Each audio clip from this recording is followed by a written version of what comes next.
And the more I talked to him about it and the more abusive he came, I began to realize that it wasn't just me that he had started this, but he had did this in the past. I wish your boys and girls wouldn't call each other names anymore.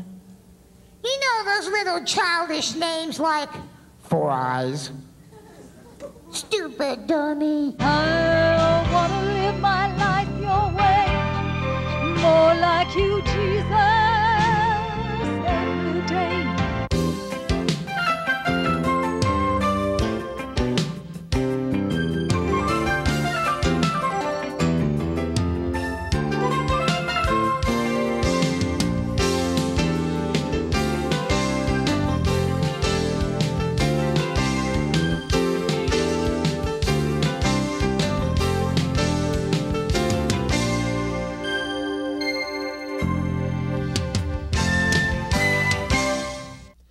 A very serious topic today on ID 21. It occurs every 9 seconds in this country. It's called domestic violence. We'll be visiting with the director of a domestic violence center here in Nashville, and it's one of only 2 or 3 places that women can go for help. Right. And later in the show, little Markey will be here on ID 21, and later on, Susan Meredith will sing us a song. So you stay with us. It just hauled off and hit me in my left eye. And I can remember flipping from the head of the bed to the foot of the bed because I had told him he really hurt me. Domestic violence is one of the tragedies of today's family. Ernestine Davis knows the seriousness of this problem firsthand, and she shares her story of physical abuse on the Life Matters segment. San Diego emergency. What's the San Diego emergency? My mommy and daddy are having a fight. Is he hitting her? What? I'm talking to the police, Mommy. Stop it! The way that he would be so kind and gentle with his sister, it really impressed me to see a man do that. You know, I had not seen it too much. And we were married for about a year before I had to leave due to the abusive setting. What do you think the major reason is that they stay? The major reason they stay in a relationship is the fear that they have. A woman is 75% greater risk once she tries to leave than if she stays in the relationship. So fear is the underlying cause of her staying as long as she does. I never did like to argue. I didn't want to argue with him, and I would not argue with him. I just let him have his way. He thought I had some money in the bank, and at the time I really didn't have any. I had paid the taxes on the home, and he thought I had lied to him. I tried to lay down because I would sleep during the day.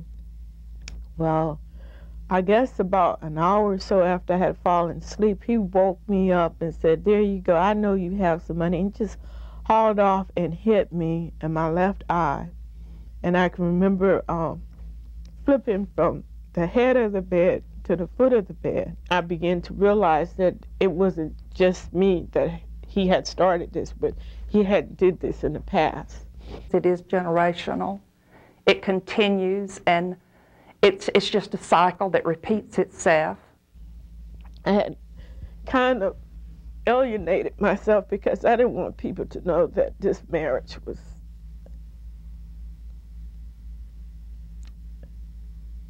wasn't working.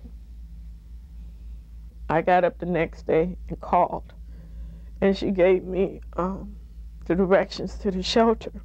And I was scared. I was really scared because I didn't know what to expect. I did not know what to do. And I showed up and had the initial interview with Rudy. So I started to calm down, and then afterwards I began to feel a little bit at ease because I was finally able to find some place that I felt was pretty safe.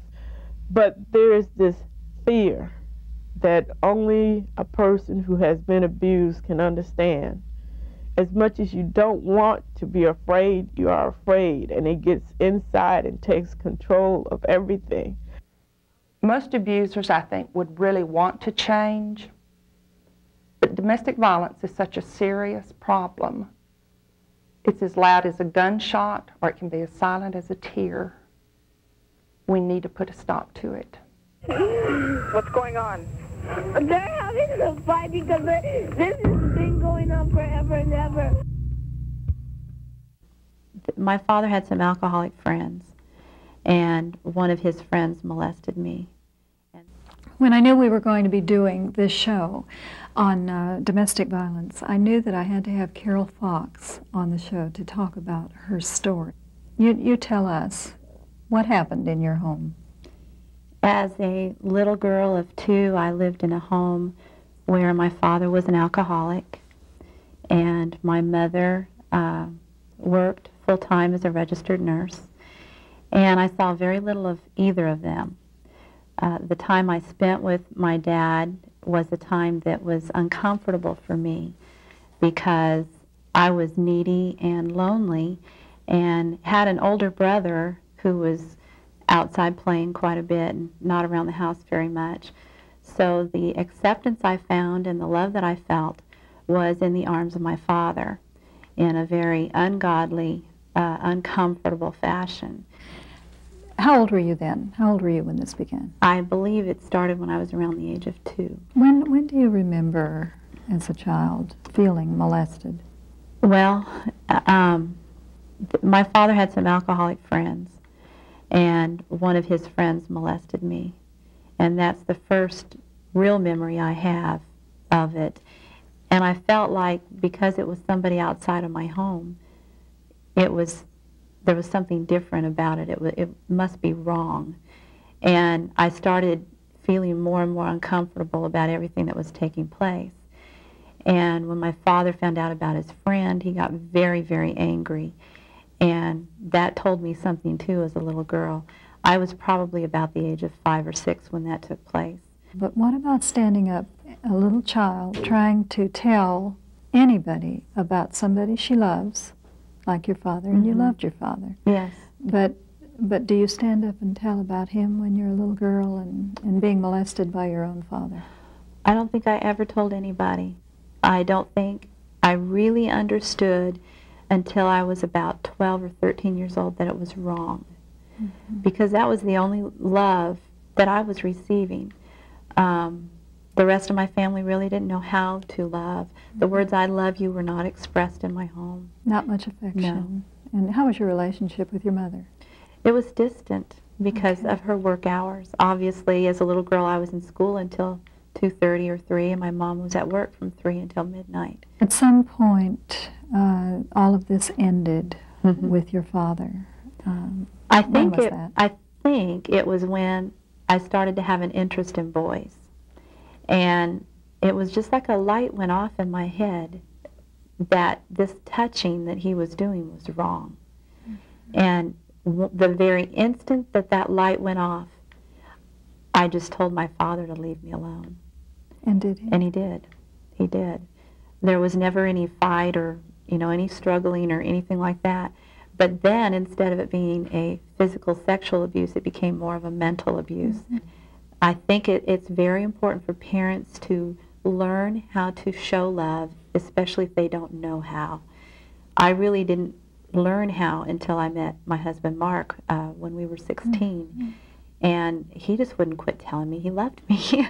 And So you had to marry him. I just had to. You say this in such a soft, tender way, and yet there must have been fear and anger and even rage at some point. Were you fearful and angry, to the point where you hated your parents? Very much so. I resented the fact because I felt like my mother must have known, and why was she not helping me? And when I did talk to her several years ago and ask her about this, she said she had no knowledge of it at all. And I have to believe that because my mother's always been a very honest person. And but I grew up wondering why I wasn't being helped. I felt like I was thrown in the bottom of the ocean and no one was there to help me. And growing up that way was my belief that that's the way all little girls were. It wasn't an unusual thing at all until that light went off.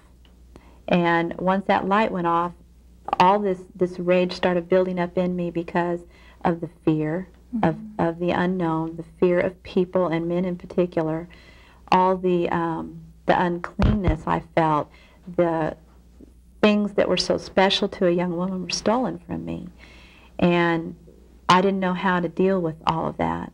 To say that I hate my father would be an absolute lie, because years ago God gave me a way to be able to forgive him. And he had already passed away. And I was able just to release all the bitterness and all the anger and all the frustration. And if my father were sitting right where you are today, I'd wrap my arms around him, hug him, and kiss him. And I would let him know that I'm okay. What's done is done. But there's so many other people that have very similar things happening in their home that it needs to be dealt with. It needs to be uncovered. It needs to be stopped. It does.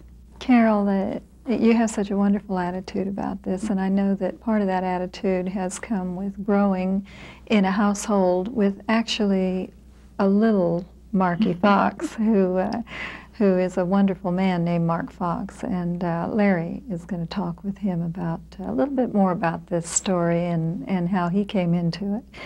And we thank you very much for sharing with us. Thank you. And thank you, Susan. We have Carol's better half with us right now, Mark Fox. Glad to have you with us. Thanks, Larry. But you may get an argument out of Carol for that. Otherwise known as Little Markey. That's it. Little Markey? Lil. Who is Little Markey? Well, Little Markey is what we call live animation. It is a character that Carol and I developed years ago through a child's voice that I used from watching the old Alvin and the Chipmunks program. One of your favorites, I bet. Yes. Yeah. And so I mimicked the voice and learned how to speak like a child, regardless of my old age now. And but we've developed this personality around dealing with family issues and children's issues, problems in the home, challenges as a single parent, and loneliness of children and dealing with self-worth.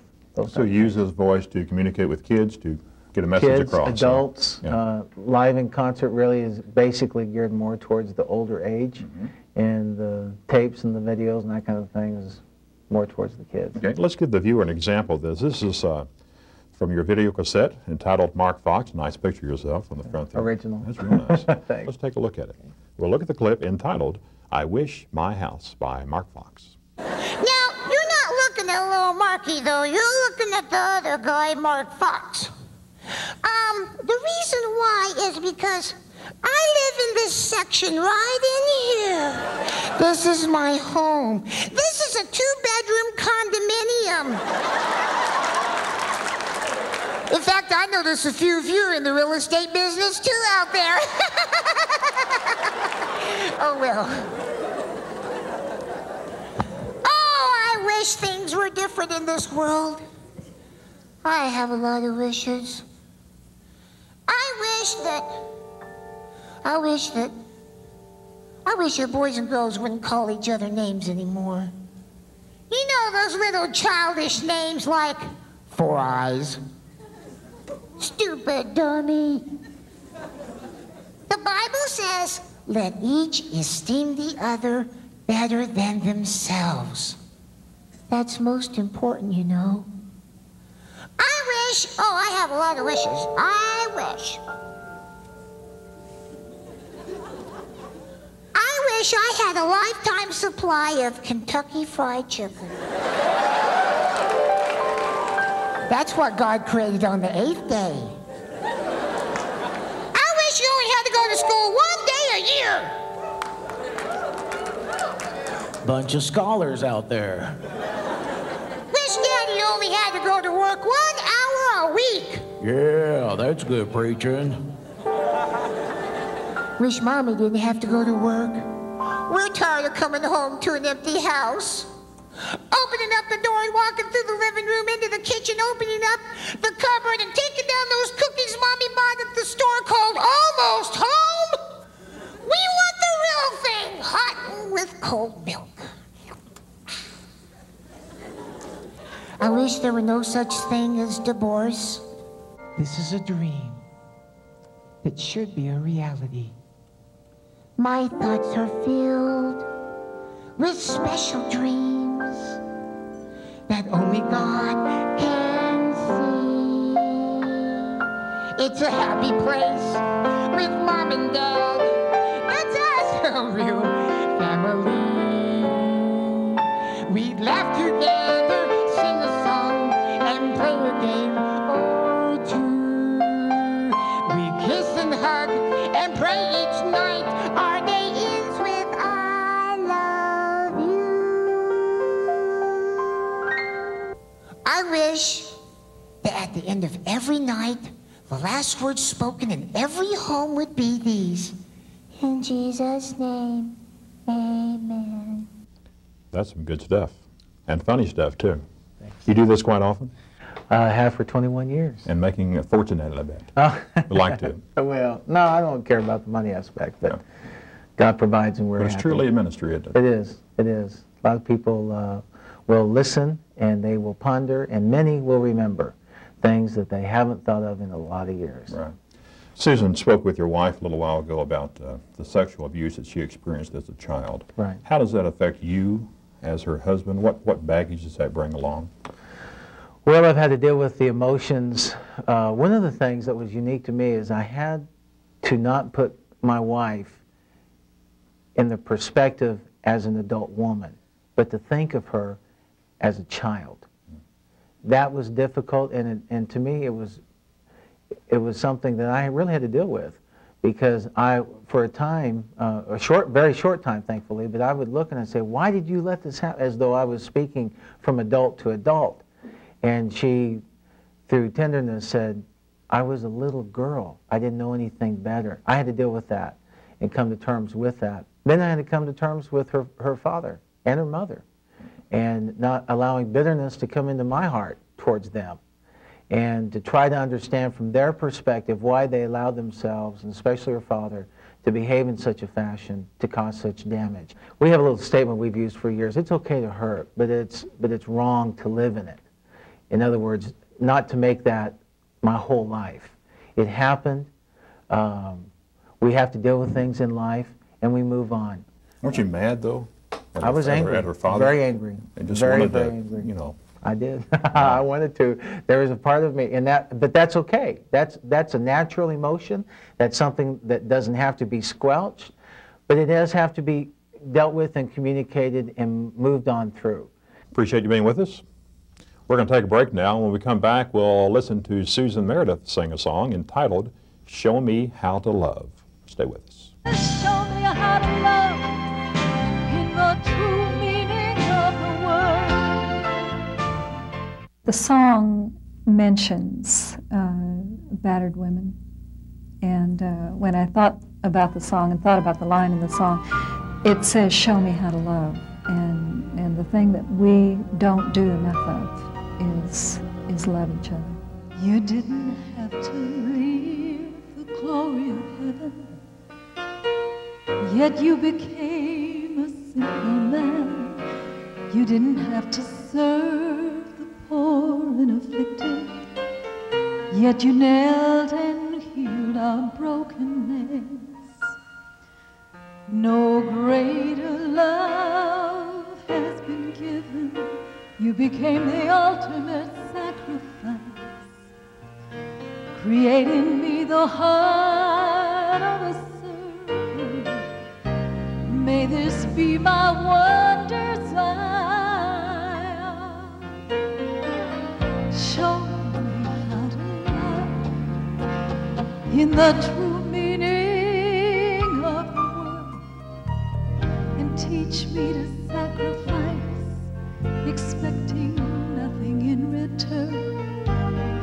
I want to live my life your way, more like you, Jesus. Every day, my words are not enough. Show me how to love. I met a bruised and battered woman, her hungry children on the street, and then I heard you say with your still small voice, What have you done for such as these? Consume me with a burning fire that melts away my complacency. Let me be moved with love and compassion. May you see your life in me. Oh, show me how to love in the true meaning of the word, and teach me to sacrifice, expecting nothing in return. 'Cause I want to live my life your way, more like you, Jesus, every day. My words are not enough. Show me how to love. Open up my eyes that I might truly see more and more and more and more of you and less of me. By loving the unlovable and touching the untouchable, may my actions speak louder than my words. Show me how to love in the true meaning of the word, and teach me to sacrifice, expecting nothing in return. I want to live my life your way, more like you, Jesus, every day. My words are not enough. Show me how to love. My words are not enough. Show me how to love.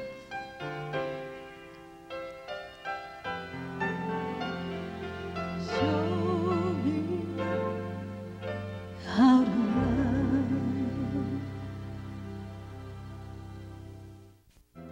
Well, that's our show today. Hope you enjoyed it. Next week, we're going to focus on some young people. You hear so much in the media about bad kids, but we're going to talk to and with some good kids. There are good kids out there, and some of those good kids are with the Fellowship of Christian Athletes. Right.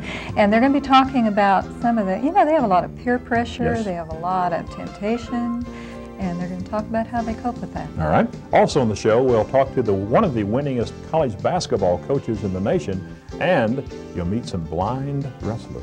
Blind wrestlers. That's correct. All right, that sounds like a good show. It is going to be a good show. I'll be watching. Yeah, I'll be watching. Okay. You'll be watching. And we'll see you next week. So long. Good night, honey. Good night, Mommy. Good night, buddy. Good night, Daddy.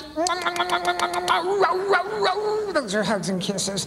Instead of the last words being in many families, if I tell you to get in that bed one more time, so help me, I'm going to count to 18,000.